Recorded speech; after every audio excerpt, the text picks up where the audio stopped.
বন্ধুরা এখানে দু রকম ডাল আছে, মুগ ডাল আর মুসুরির ডাল। আর এখানে এক আটি কলমি শাক কিনে নিয়ে এসেছি।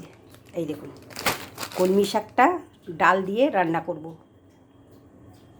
শাক কেটে ধুয়ে নিয়ে চলে এসেছি, তো এখানে ডালটা দিয়ে দেব। দু রকম ডাল ধুয়ে নিয়েছি। ডালে নুন দিয়ে দেব, হলুদ দিয়ে দেব, কলমি শাকগুলো দিয়ে দেব। গ্যাস জ্বেলে দিয়েছি, প্রেসার কুকারটা বসিয়ে দিলাম। ডালটা এরকমই হয়েছে, এরকম হয়ে গেছে সিদ্ধ করার পর। এখানে কড়াই বসিয়ে দিয়েছি, তেল দিয়ে দিয়েছি, এখানে দুটো শুকনো লঙ্কা। বন্ধুরা এই ডালটাইতে তিনটে জিনিস মেন: শুকনো লঙ্কা, রসুন আর কালো জিরে। এই তিনটে জিনিস মেন, এটা দিতে হবে না তো গন্ধটা ভালো আসবে না। কালো জিরে, এই কলমি শাকের এই ডালটা, এই তিনটে জিনিস মেন আছে।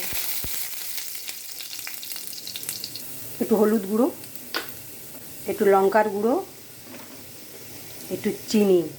নুন তো আমি আগে দিয়ে দিয়েছি, দেখে দিতে হবে। ডালটা দিয়ে দেব।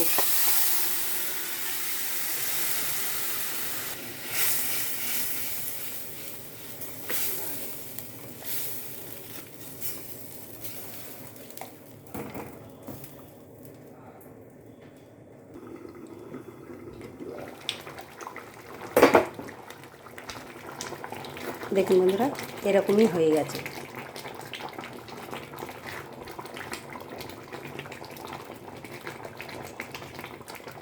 এটা খেতে খুব ভালো হয়, কলমি শাকের ডাল। হয়ে গেছে। তো বন্ধুরা কেমন লাগলো কমেন্টে জানিও। ভিডিওটা দেখবার জন্য ধন্যবাদ।